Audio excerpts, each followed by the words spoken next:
ಗುರೂಜಿ ಅವರು ನಮ್ಮ ಜೊತೆಗಿದ್ದಾರೆ. ಇವಾಗ ಆಡು ಮುಟ್ಟದ ಸೊಪ್ಪು ಇಲ್ಲವೆಂಬಂತೆ ಗುರೂಜಿ ಅದೆಷ್ಟೋ ವಿಷಯಗಳಲ್ಲಿ ಪಾರಂಗತರು, ಅಪಾರ ದೇಶ ಪ್ರೇಮಿಗಳು, ಬರಹಗಾರರು. ಕರ್ನಾಟಕ ಕನ್ನಡ ರಕ್ಷಣಾ ವೇದಿಕೆ ಸೇರಿದಂತೆ ಅನೇಕ ಸಂಘ ಸಂಸ್ಥೆಗಳಲ್ಲಿ ವಿವಿಧ ಗೌರವಯುತ ಸ್ಥಾನಗಳಲ್ಲಿ ಇವರ ಹೆಸರಿದೆ. ಸಿನಿಮಾ, ರಾಜಕೀಯ ಸೇರಿದಂತೆ ಅನೇಕ ಕ್ಷೇತ್ರಗಳ ಹಿರಿಯ ವ್ಯಕ್ತಿಗಳಿಗೆ ಆಧ್ಯಾತ್ಮಿಕ ಗುರುಗಳು ಇವರು. ವಿಚಾರವಂತರು. ಇವರಿಗೆ ಬಂದಿರುವ ಗೌರವ ಪ್ರಶಸ್ತಿಗಳಿಗೆ ಲೆಕ್ಕನೇ ಇಲ್ಲ. ನಾನು ಅದನ್ನ ನೋಡ್ತಾ ಹೋದ್ರೆ ಇವತ್ತಿಡೀ ನಾನು ನೋಡ್ಬೇಕಾಗತ್ತೆ. ಆದರೂ ತುಂಬಾ ಸರಳ ಜೀವಿ, ಯೋಧ ಹಾಗೂ ರೈತರಿಗಾಗಿ ಯಾವುದೇ ಸಮಯದಲ್ಲೂ ಕೂಡ ಮಿಡಿಯುವಂತಹ ಹೃದಯ ಇವರದ್ದು. ಇವರು ಇಲ್ಲಿಗೆ ಬಂದಿದ್ದು ಕೂಡ ನಮ್ಮೆಲ್ಲರಿಗೂ ಸಂತಸ ತಂದಿದೆ. ಇವರು ನಮ್ಮನ್ನೆಲ್ಲ ಉದ್ದೇಶಿಸಿ 2 ಮಾತುಗಳನ್ನ ಆಡ್ಬೇಕು ಅಂತ ಕೇಳ್ಕೊಳ್ತೇನೆ ಗುರೂಜಿ ಅವರೇ.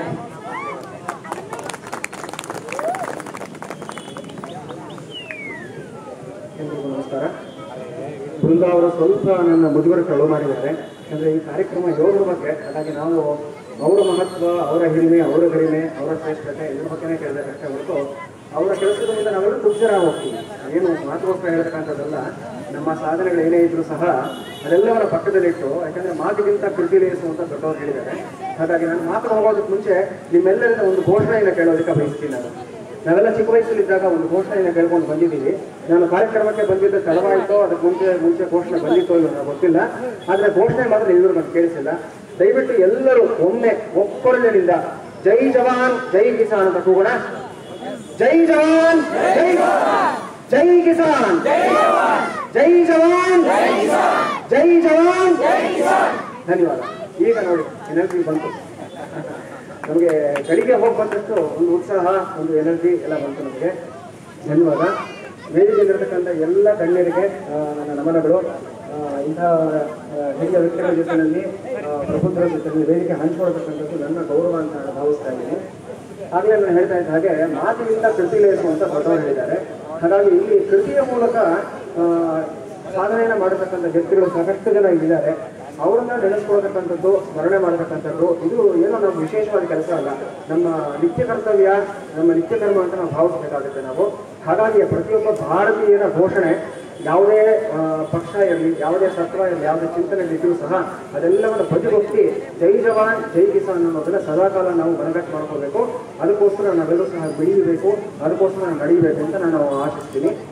ಇನ್ನು ಇತ್ತೀಚೆಗಷ್ಟೇ ನಾವು ನೋಡಿದ್ವಿ, ನಾವು ಅಗ್ನಿವೀರ್ ಅಂತ ಒಂದು ಘೋಷಣೆಯನ್ನು ಮಾಡಿದ್ರು. ಒಂದು ಹೊಸ ಒಂದು ಕಾನ್ಸೆಪ್ಟ್ನ ತೆಗೆದುಕೊಂಡು ಬಂದರು. ಅದಕ್ಕೆ ಸಾಕಷ್ಟು ವಿರೋಧಗಳು ಬಂತು. ಇರಲಿ, ಅದೇನಾದರೂ ಇರಲಿ, ಪಕ್ಕದಲ್ಲಿ ಇಡೋಣ. ಆದರೆ ಅಧಿಕೃತವಾಗಿ ಇವತ್ತು ನಾವು ಅಗ್ನಿವೀರ ಅನ್ನೋ ಹೆಸರನ್ನು ಕೊಡ್ತಾ ಇದ್ದೀವಿ ಅಷ್ಟೇ ಹೊರತು ಅನಧಿಕೃತವಾಗಿ ಅವತ್ತಿನಿಂದ ಇವತ್ತಿನವರೆಗೂ ಸಹ ಆರ್ಮಿ, ನೇವಿ, ಏರ್ಫೋರ್ಸ್ 3 ಅಷ್ಟೇ ಅಗ್ನಿವೀರರು, ಜಲವೀರರು, ವಾಯುವೀರರು. ಇದನ್ನು ನಾವು ಗಮನದಲ್ಲಿಟ್ಕೋಬೇಕು. ಅಂತಹ ಅಗ್ನಿವೀರರು ಇವತ್ತಿನ ದಿವಸ ನಮ್ಮ ಜೊತೆಲಿದ್ದಾರೆ. ಅವರು ನಮ್ಮನ್ನು ಕಾಪಾಡ್ತಾ ಇದ್ದಾರೆ. ಇವ್ರನ್ನ ಯಾಕೆ ಸ್ಮರಣೆ ಮಾಡ್ಕೋಬೇಕು ಅಂತ ನಾನು ಒಂದು ಮಾತನ್ನು ಹೇಳ್ತೀನಿ. ಶಾಸ್ತ್ರದಲ್ಲಿ ಏನೋ ಮಾತನ್ನು ಹೇಳ್ತಾರೆ, ಜನನೀ ಜನ್ಮಭೂಮಿಶ್ಚ ಸ್ವರ್ಗಾದಪಿ ಗರೀಯಸಿ ಅಂತ. ಹೆತ್ತ ತಾಯಿಗೆ ಆಲ್ಟರ್ನೇಟ್ ಎಲ್ಲ ಇರುತ್ತಾ? ಸಾಧ್ಯವೇ ಇಲ್ಲ. ಯಾರು ಎಷ್ಟೇ ಸುಂದರವಾಗಿರಲಿ, ಯಾರು ಎಷ್ಟೇ ಶ್ರೀಮಂತರಾಗಿರಲಿ, ಆಕೆ ಬೇರೆ ಹೆಣ್ಣೆ ಅಷ್ಟೇ, ಪಕ್ಕದ ಮನೆ ಯಾಕೆ ಚಿಕ್ಕಮ್ಮನೇ ದೊಡ್ಡಮ್ಮನೇ, ತಾಯಿಗೆ ಯಾವುದೇ ರೀತಿ ಅಂತ ಆಲ್ಟರ್ನೇಟ್ ಅಂತಕ್ಕಂಥದ್ದು ಪರ್ಯಾಯ ಅನ್ನೋದು ಇರೋದಿಲ್ಲ. ಅದೇ ಪ್ರಕಾರ ನಮ್ಮ ಜನ್ಮಭೂಮಿ ಅನ್ನೋದಕ್ಕೂ ಅಷ್ಟೇ ಯಾವುದೇ ಪರ್ಯಾಯ ಇಲ್ಲ. ಇದನ್ನು ಜ್ಞಾಪಕ ಇಟ್ಕೊಳ್ಳಿ ದಯವಿಟ್ಟು ಸಹ. ಎಲ್ಲಿದ್ರೂ ನಾವು ಎಲ್ಲೇ ಹೋದ್ರೂ ಸಹ ಭಾರತೀಯರೇ. ನಾವು ಭಾರತೀಯರು ಅಂತ ಹೇಳ್ಕೊಳ್ಳೋದಕ್ಕೆ, ಹೆಮ್ಮೆ ಪಡ್ಕೊಳ್ಳೋದಕ್ಕೆ, ಭಾರತೀಯರನ್ನು ಉಳಿಸ್ಕೊಳ್ಳೋದಕ್ಕೆ ನಮಗೆ ಎಲ್ಲ ರೀತಿಯಾದ ಅನುಕೂಲಗಳನ್ನು ಮಾಡಿಕೊಂಡಿರ್ತಕ್ಕಂಥವ್ರು ಈ ಧೀಮಂತ ಇವರೆಲ್ಲರೂ ಸಹ. ನೀವು ಅಖಂಡ ಭಾರತ ಅಂತ ಅಂದ್ಬಿಟ್ಟು ಒಂದು ಮ್ಯಾಪ್ನ ಹುಡುಕಿ ಗೂಗಲ್ನಲ್ಲಿ, ಗೊತ್ತಾಗುತ್ತೆ ನಿಮಗೆ ಎಷ್ಟಿತ್ತು ಭಾರತದ ಒಂದು ಭೂಪಟ ಎಷ್ಟಿತ್ತು, ಭಾರತದ ಭೂ ಪ್ರದೇಶ ಎಷ್ಟಿತ್ತು ಅನ್ನೋದು ನಿಮಗೆ ಅರಿವಾಗುತ್ತೆ ನಿಮಗೆ. ಅದನ್ನ ಕಾಲಾನುಕ್ರಮೇಣ ನಾವೆಲ್ಲ ತುಂಬಾ ಉದಾಹರಣೆಗಳು, ನಾವು ತುಂಬಾ ದಾನಗುಣ ಹೇಳಿರ್ತಕ್ಕಂಥವರು. ನಮ್ಮ ಹಿಂದಿನ ಪ್ರಧಾನಿಗಳೊಬ್ಬರು ಯಾವುದೋ ಒಂದು ದೇಶಕ್ಕೆ ಏನು ಉಪಯೋಗ ಇಲ್ಲ ಅಂತ ಹೇಳಿ ಒಂದು ಭೂಭಾಗವನ್ನೇ ಕೊಟ್ಬಿಟ್ರಂತೆ. ಇದನ್ನೆಲ್ಲ ನಾವು ಕಥೆಗಳನ್ನ ಓದಿದ್ದು ಇವತ್ತು ದಿವಸ ಬೆಳೆದು ಬರ್ತಾ ಇದೆ. ಹಾಗಾಗಿ ಆ ನೋವು ಆ ಭೂಮಿಯನ್ನು ಕಾಯ್ತಾ ಇರ್ತಕ್ಕಂಥ ಒಬ್ಬ ಸೈನಿಕರಿಗೆ ಗೊತ್ತಾಗುತ್ತೆ. ಪ್ರತಿದಿನ ಹಗಲೇ ರಾತ್ರಿ ಏನಿದೆ ಆ ಭೂಮಿಯನ್ನು ಕಾಯ್ತಕ್ಕಂಥವ್ರು ಸೈನಿಕರು. ಆದರೆ ಭೂಮಿಯನ್ನು ದಾನ ಮಾಡ್ತಕ್ಕಂಥವ್ರು ಇನ್ಯಾರು. ಅದೇನೋ ಹೇಳ್ತಾರಲ್ಲ, ಒಂದು ಗಾದೆ ಹೇಳಿದ ಹಾಗೆ, ಸೊ ಯಾರಿಗೋ ಇದನ್ನು ಇನ್ಯಾರೋ ದಾನ ಮಾಡ್ತಕ್ಕಂಥದ್ದು ಈ ಒಂದು ಅಧಿಕಾರ ಯಾರಿಗೂ ಇಲ್ಲ. ದೇಶವನ್ನು ಕಾಯ್ತಕ್ಕಂಥ ಒಬ್ಬ ಸೈನಿಕರಿಗೆ ಮಾತ್ರ ಅದರ ಬೆಲೆ ಗೊತ್ತಾಗುತ್ತೆ, ಭೂಮಿಯ ಬೆಲೆ. ನನಗೆ ಒಂದು ಉದಾಹರಣೆಯನ್ನು ಹೇಳ್ತೀನಿ ನೋಡಿ. ಈಗ ನಮಗೆ ಅದರಲ್ಲೂ ಸಹ ದಕ್ಷಿಣ ಭಾರತದಲ್ಲಿ ಇರತಕ್ಕಂಥವ್ರಿಗೆ ಈ ಗಡಿ ಭಾಗದ ಸಮಸ್ಯೆಗಳಾಗಲಿ ಅಥವಾ ಯುದ್ಧಗಳಾಗಲಿ ಅಥವಾ ನಮಗೆ ಟೆರರಿಸಮ್ ಆಗಲಿ ಹೆಚ್ಚಿಗೆ ಇವತ್ತು ಸಹ ಗೊತ್ತಿಲ್ಲ. ನನಗೆ ತುಂಬ ಸುಲಭವಾಗಿ ತುಂಬ ನೆಮ್ಮದಿಯಾಗಿ ನಾವು ಜೀವನ ಮಾಡ್ತಾ ಇದ್ದೀವಿ. ಅದರಲ್ಲೂ ಸಹ ಬೆಂಗಳೂರು ತುಂಬ ಸೇಫೆಸ್ಟ್ ಪ್ಲೇಸ್ ಅಂತ ಹೇಳ್ಬೋದು. ಅನ್ಫಾರ್ಚುನೇಟ್ಲಿ ಇವತ್ತು ಇಲ್ಲಿ ಒಂದಷ್ಟು ಹಬ್ಸ್ ಟೆರರಿಸಮ್ ಹಬ್ಸ್ಗಳ ಬರ್ತಾ ಇದೆ. ಬಹುಶಃ ಈ ಒಂದು ತುಂಬ ಒಂದು ಕಂಟ್ರೋಲ್ಡ್ ಅಟ್ಮಾಸ್ಫಿಯರ್ನ ಬೆಳೆದು ಹೋಗಿರೋದ್ರಿಂದನೇ ನಮಗೆ ಅವರ ಒಂದು ಕರ್ತವ್ಯದ ಬಗ್ಗೆ ಆಗಲಿ, ಅವರ ಕಷ್ಟದ ಬಗ್ಗೆ ಆಗಲಿ, ಅವರ ಒಂದು ಶ್ರಮದ ಬಗ್ಗೆ ಆಗಲಿ ನಮ್ಗೆ ಇನ್ನೂ ಸಹ ಅರಿವಾಗಿಲ್ಲ ಅಂತ ನನ್ನ ಒಂದು ಮನದಾಳದ ಒಂದು ಭಾವನೆ ಆಗಿರುತ್ತೆ. ನೋಡಿ, ನಮ್ದೊಂದು ಸೈಟ್ ಇರುತ್ತೆ, 20-30 ಸೈಟು, 30-40 ಸೈಟು ಏನೋ ಇರುತ್ತೆ.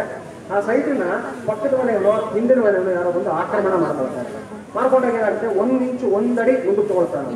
ಆ 1 ಅಡಿ ಮುಂದಕ್ಕೆ ಹೋದಾಗ ಹಿಂದಿನ ಜನರೇಷನ್ ಏನಾದ್ರೆ ಬಿಟ್ಬಿಡ್ತಾರೆ, ಅಯ್ಯೋ 1 ಅಡಿ ತಾನೇ ಪರವಾಗಿಲ್ಲ ಬಿಡಿ, ಅದಕ್ಕೆ ಯಾಕೆ ಗಲಾಟೆ ಮಾಡೋದು, ಈ ಭಾವನೆ ಇಟ್ಕೊಂಡೆ ಅಖಂಡ ಭಾರತ ಇವತ್ತು ಬರೀ ಇಂಡಿಯಾ ಆಗಿರೋದು. ಅಲ್ಲಿಂದ ಇಲ್ಲಿವರೆಗೂ ಬಂದಿರತಕ್ಕಂಥದ್ದು. ಇವತ್ತು ಹಿಂದಿನ ಜನರೇಷನ್ ಅದೇ ಭಾವನೆ ಇತ್ತು. ಇವತ್ತು ಸ್ವಲ್ಪ ಮಟ್ಟಿಗೆ ಎಚ್ಚರಿಕೆ ಬಂದಿದೆ ಅದಕ್ಕೆ. ಅಯ್ಯೋ 1 ಅಡಿ ಅಂದ್ರೆ 1 ಅಡಿ ಅಲ್ಲ ರೀ, 1/40 ಸ್ಕ್ವೇರ್ ಫೀಟ್ ಅದು.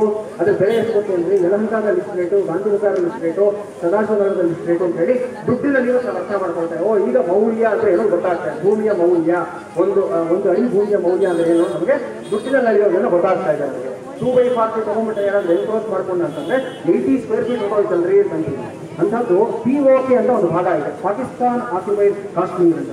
ದಯವಿಟ್ಟು ಗೂಗಲ್ ಅಲ್ಲಿ ಹೋಗಿ ನೋಡಿ, ಆ ಭೂ ಪ್ರದೇಶದ ವಿಸ್ತೀರ್ಣ ಎಷ್ಟಿದೆ, ಎಷ್ಟು ಸಾವಿರ ಅಡಿಗಳಿದೆ, ಎಷ್ಟು ಸಾವಿರ ಗಜಗಳಿದೆ. ಅದನ್ನ ಕಾಯ್ತಕ್ಕಂಥ ಸೈನಿಕರಿಗೆ ಗೊತ್ತಿದೆ ಅದರ ಬೆಲೆ ಏನು ಅನ್ನೋದು. ನಮಗೆ ಗೊತ್ತಾಗೋದಿಲ್ಲ. ನಾವು ಯಾವತ್ತಿದ್ರು ಅಷ್ಟೇ ಇದರಿಂದ ಪತ್ರಿಕೆಗಳು ಓದ್ತೀವಿ ಅಥವಾ ಟಿವಿನಲ್ಲಿ ನೋಡ್ತೀವಿ, ಅಲ್ಲಿ ಓದ್ಬಿಟ್ಟು ಮರೆತು ಬಿಡ್ತೀವಿ ನಾವು. ಆ 1 ಇಂಚು ಭೂಮಿಯನ್ನ ಅತಿಕ್ರಮಣ ಆದರೆ ಯಾರೋ ಒಬ್ಬ ಚೈನೀಸ್ನವನೋ ಅಥವಾ ಒಬ್ಬ ಪಾಕಿಸ್ತಾನಿನವನೋ ಬಂದು ಅದನ್ನು ಆಕ್ರಮಿಸ್ಕೊಂಡು ನಮ್ಮ ಭೂಮಿಯನ್ನು ತೆಗೆದುಕೊಂಡ್ರೆ ಆ ನೋವು ಸೈನಿಕರಿಗೆ ಮಾತ್ರ ಗೊತ್ತಾಗುತ್ತೆ. ನಮಗೆ 20-30 1 ಅಡಿ ಹೋದ್ರೆ ನೋವಾಗುತ್ತೆ. ಅದನ್ನು ನಾವು ಗಳಿಸ್ಕೊಳ್ಳೋದಕ್ಕೋಸ್ಕರವಾಗಿ ನಾವು ಏನು ಮಾಡ್ತೀವಿ ಮಹಾ ಅಂತಂದ್ರೆ ನಮ್ಮ ಸಮಯ, ನಮ್ಮ ಹಣವನ್ನ ಅದು ಲೀಗಲ್ ರೂಟ್ ಹೋಗ್ಬಿಟ್ಟು ನಾವು ಕಳ್ಕೊಂಡು ಅದನ್ನು ಗಳಿಸ್ಕೊಳ್ತೀವಿ. 10 ವರ್ಷ ಆಯ್ತು ನಾನು ಕೇಸ್ ಗೆಲ್ಲೋದಕ್ಕೆ, ನನಗೆ 5 ಲಕ್ಷ ಖರ್ಚಾಯಿತು, 8 ಲಕ್ಷ ಖರ್ಚಾಯಿತು, ಕೊನೆಗೂ ಭೂಮಿ ಬಂತು, ಗೆದ್ದೆ ನಾನು ಅನ್ನೋ ಭಾವನೆ ಇರುತ್ತಲ್ಲ ನನಗೆ. ಆದರೆ ಇವರು ಏನನ್ನ ಖರ್ಚು ಮಾಡ್ತಾ ಇದ್ದಾರೆ, ಅವರ ಜೀವನವನ್ನೇ ಖರ್ಚು ಮಾಡ್ತಾರೆ. ಯಾವುದಕ್ಕೋಸ್ಕರ?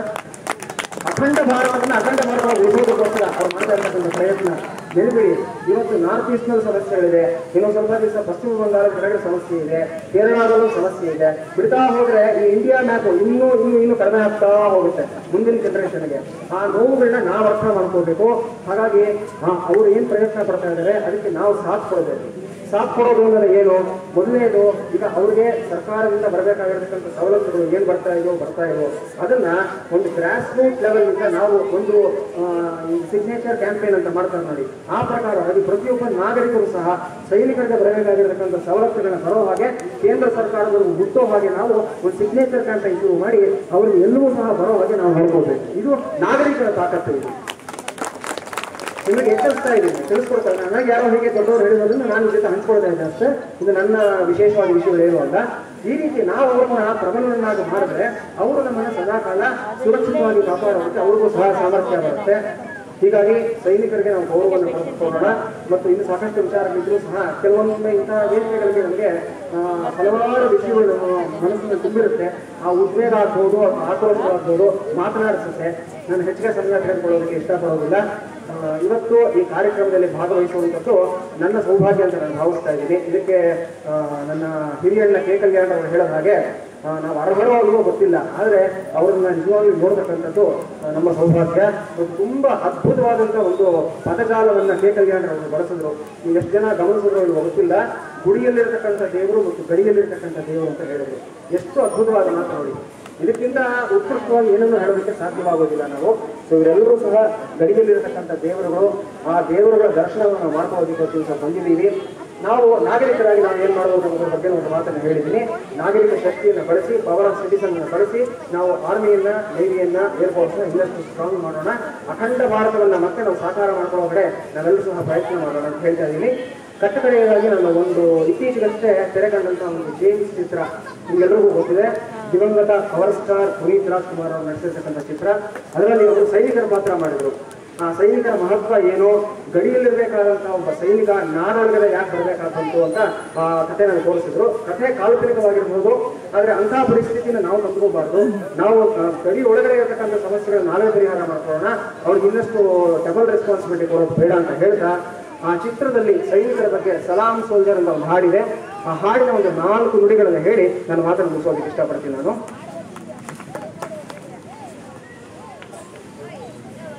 ಆ ಸಿಡಿಲು ಗುಡುಗೆ ಬಂದರು, ಸಾಗರವೇ ಉಕ್ಕಿ ಹರಿದರು, ಎದುರಾಳಿಯ ಎದುರಿಗೆ ನಿಂತರು, ನೀ ಮುನ್ನುಗ್ಗಿ ದೇಶದ ಕಾಯುವೆ, ಜನಗಣಮನ ಎದೆಯಲಿಹುದೋ, ಬಲಿದಾನಕ್ಕೆಂದು ನೀನು ಸಿದ್ಧವೋ, ಮಣ್ಣು ಕೂಡ ನಿನ್ನ ನೆನೆಯುತ್ತಿಹುದೋ, ಎಂದೆಂದು ನಿನಗೆ ಜೈ ಹೋ ಜೈ ಹೋ.